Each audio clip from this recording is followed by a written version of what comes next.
At one particular moment, Robert seemed hopeful. The prefecture had sent him a blank form which they asked him to fill out precisely. The form inquired about his identity, his family situation, his former and present resources, and that which they called the cumulative weight. He got the impression that this was an inquiry designed to draw up a list of people who might be sent back to their usual places of residence.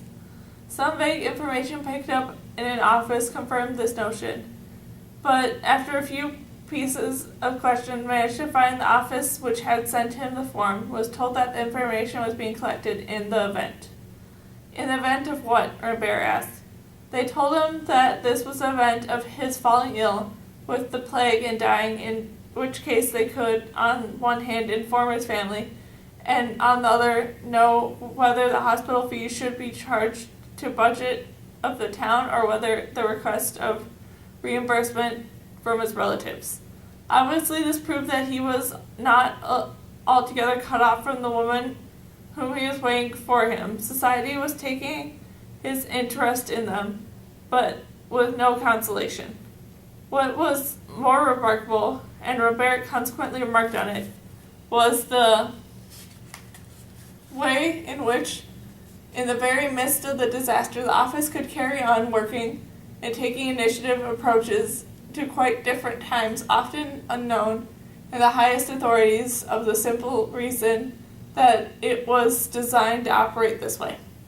For Robert, the period that followed was both the easiest and the most difficult. It was a period of numbness. He had visited all the offices, made up all the approaches, and for the time being existed in the decoration were blocked. He wandered from cafe to cafe in the morning. He would sit down in the terrace in front of the glass of the warm beer, reading the newspaper and hoping to find some sort of identification that the epidemic would be soon over. Watching the faces of the passersby on the street, turning away from the disgust from their expression of melancholy. Then, after reading the 100th time the signs in the shops opposite and the advertisements of greater aperitifs, which were already no longer available, he would get up and walk aimlessly through the yellow streets of the town. This way the solitary walks from cafe to restaurant. He would reach evening. Ryu noticed him on one such evening. The door of the cafe, where the journalist seemed reluctant to enter. He appeared to make up his mind and went to sit back in the room. It was at the time when obedience of orders from above, they would delay as long as possible the moment of turning on the lights in public places. Dust spread through the room like gray water, and the pink of the evening sky reflected against the windows and mirrors. And markable tabletops shone faintly in gathering darkness. In the middle of the empty room, Robert seemed like the lost shade of Ryu through that it was time for giving up. But it was also the moment when the prisoners of the town felt their own sense of abandonment, and something must be done to spread their delivery. Ryu turned away. Robert also spent long periods of time in this station, and was forbidden to go on the platforms. Both in the waiting room, which could be reached from outside, remained open. Sometimes beggars would settle there it was hot because the rooms were shady and cool. Robert came to read the old timetables, notes forbidding spitting in the railway by law, and he would sit down on the corner of the room in the dark. The old cast-iron stove had been cooling for months in the middle of the figures of 8 terraced by the waterings, and the walls of few notices advised the happy free life of the Bandels and the Canes. Here Robert experienced the sort of fearful freedom that one finds in utter devastation. The pictures that were the hardest for him to bear, at least, was the one that told Ryu that those of Paris. The landscape of old stone, the water, the pigeons, and the Pearl Royal, the Grand Dunod, the empty districts around the Pantheon, and the few other places in the city that he had not been aware of loving so much. One persuaded Robert to prevent him from doing anything in particular. for he simply thought that he identified those images with those of his beloved. And on the day when Robert told him that he liked to wake up in front of the morning and contemplate the city, the doctor had no difficulty in deciding, on the basis of his own experience, that this was when Robert liked to think about the woman that he had left behind. This was actually the time when he could grasp hold of her. In general, at 4 a.m, one does nothing but sleep, even if the night has been on the trail. Yes, this is the time when one sleeps. That is reassuring because the great wish of uneasy hearts and endless repose, and being that it loves, and when time of absence arrives, to be able to plunge into being into dreamless sleep, which can only come to the end of the day, when two is reunited. Shortly after the sermon, the warm weather began to approach the end of June. The day after the late rainstorm that marked the Sunday of the sermon, summer all at once burst across the sky and above the houses. First of all, the great burning wind arose and blew from the day, drying off the walls. The sun settled in the sky all day long. Uninterrupted waves of heat and light flooded the town. With the exception of streets with acres of people flats, it seemed to be there no point in town which was subject to the most blinding glare. Sun pursued our fellow citizens in the evening corners of the street, and they stopped, then it struck them. Since it was from heat waves considered with a sharp increase in number of victims, which rose to nearly 700 a week, the town was seized with some kind of desperation exhaustion. This was a working-class district. Between the flat streets and the terraced houses, in neighborhoods where people always used to live on their front doorsteps, this bustle of life began to die down. The doors were all shut and the blinds were drawn. Though no one could tell the weather, the idea was to protect oneself from the plague, or the sun. However, groans and cries can be heard from a few of the houses. Before, when this happened, you could often see curious bystanders in the streets listening. But after the long period of anxiety, it seemed that the hearts had hardened, and everyone walked by and lived alongside these moans as though they were the natural language of mankind. Skirmish to the gates, of course, which were the guardmen had to use their weapons, created a vague atmosphere of unrest. People had certainly been warned, but this town there was talk of deaths. Everything there had been exaggerated by the efforts of the heat and fear. In any case, it was true to state the discount continued and growed, and the authorities feared the worst. Seriously considering the measures that were to be taken in event of inhabitants of the town turning to revolt, if the pestilence continued to hang over them. Newspapers published decrees repeating the prohibitions against going out and threatening the disobedience of the prison. Patrols scoured the town, often in empty, overheated streets. One would see mounted police at first hearing the sound of the horses' hoofs that paved the roadway, passing between rows of closed windows. While the patrol had vanished, a heavy, suspicious silence fell over the threat in the town. Every now and then there was a sound of gunfire, and the special team, whose job was to, under the recent regulations, to kill cats and dogs that might pass on the fleece. The sharp discharge helped to create an atmosphere of alarm in the town. It terrified the mind of the fellow citizens, and in the heat and silence everything became more important. For the first time, all of us became aware of the colors of the sky and the smells of the earth, which were marked in the passage of seasons.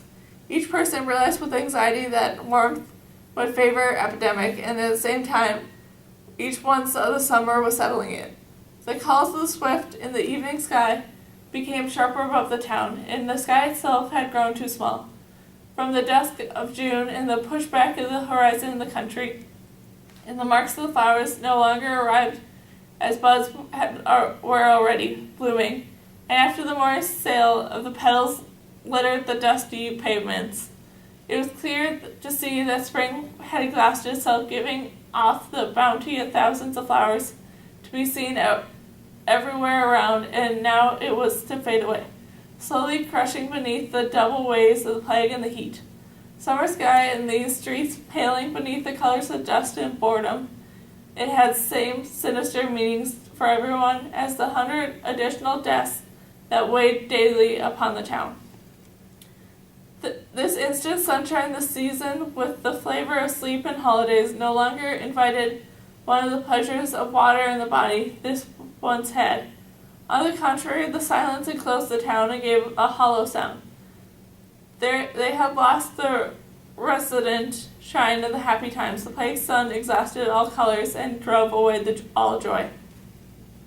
This was one of the profound changes brought by the epidemic. Normally all the fellow citizens rejoiced in coming summer, and the town used to open itself towards the sea and spill its young people out into the beaches. This summer, however, the nearby sea was out of bounds, and nobody no longer had the right to enjoy it.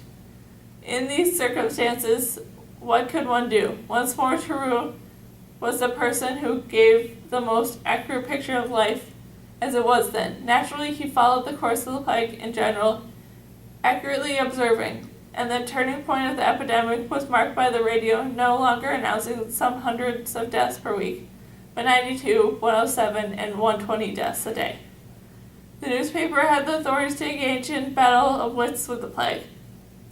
They think that they are scoring points against it, because 130 is lower than the figure of 910.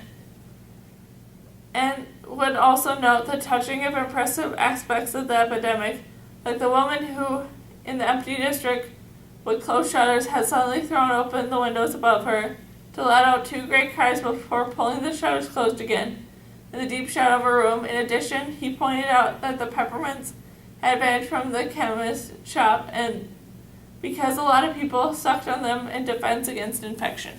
And he continued to observe his favorite characters. He learned that the little old man with the cats was experiencing a tragedy of his own. With what happened was that one morning some shots rang out, and Theroux described it. Splinters had led to kill most of the cats and terrorize the rest, who left the streets.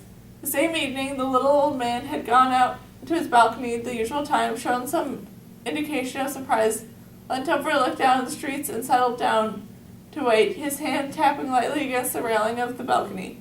He waited a bit longer, tore up the pieces of paper, went back inside, and came out again. Then after a while suddenly vanished, stumbling his French window angrily behind him. And then the days that followed, the same scene would repeat. But you could read clearer and clearer signs of sadness and dismay in the face of the old man. When the week had gone by, Theroux waited in vain for the daily appearance, but the window remained obscenely closed against the very undesirable feeling of grief. In the time of plague, it was forbidden to spit on cats, was what Theroux noted and concluded. On the other hand, when Theroux came back in the evening, he was always sure to meet the somber figure of the night watchman walking up and down the hall. The man never ceased to remind everyone that he had foreseen what was happening. Theroux would acknowledge that and had heard the predicament of misfortune. But it would remain to him that the idea of would be an earthquake, to which the old watchman would reply, "Ah, if only it had been an earthquake. For God's sake, that's it. One count of the dead, one count of the living, and the whole thing was over and done with. But the rotten bastard of a disease, even those who don't have it carry it in their hearts." The hotel manager was no less overcome by it all. At the beginning, the traveler was unable to leave the town, were kept in the hotel by the closing of the gates. But little by little, the epidemic continued. Many of those chose to stay with friends. So now, the same reason that had filled the rooms of the hotel kept them empty. Since no new travelers were arriving in town, Theroux remained one of the few tenants, and the managers never let slip an opportunity to remind them that, were it not for the enduring this to please his last customers, he would have closed the place long ago. He often asked Theroux to estimate the probable length of the epidemic. They say, Theroux noted, the cold is unfavorable to this sort of illness. The manager was appalled. but it's never really cold here, Monsieur. In any case, it would mean waiting several months more. Quite apart from that, he was sure the travelers would take a longer time to come back to the town. The plague had a reunion of tourism, and in the restaurant, Othone and the Owl Man appeared, but only the fellow of his two performing dogs. After inquiry, he learned that the wife had cared for his own mother and now is in quarantine. I don't like it, the manager said to Tarot. Quarantine or not, she is a suspect, and in that case, so are they. Tarot pointed out that if you consider it that way, everyone's a suspect. But the other man had insisted he saw the whole question in black and white.